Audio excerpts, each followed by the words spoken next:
लातूर जिल्ह्यातील गणेशवाडी या छोट्याशा गावातून सुरू झालेला संघर्ष, मेहनत आणि उद्योजकतेचा प्रेरणादायी प्रवास. हे नाव आहे राजेंद्र महादेव नारायणपुरे.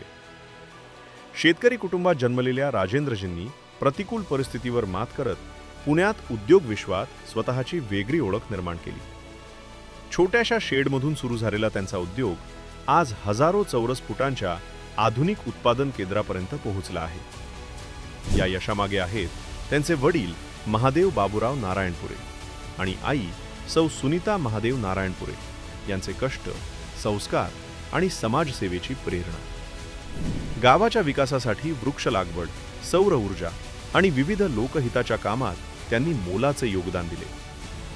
अशा या प्रेरणादायी मातापित्यांना मराठवाडा मित्रपरिवार आणि मराठवाडा बहुउद्देशीय प्रतिष्ठान यांच्या वतीने सन 2026चा आदर्श मातापिता पुरस्कार प्रदान करताना उपस्थित मान्यवर आणि मराठवाडा रत्नांना मनस्वी आनंद होत आहे.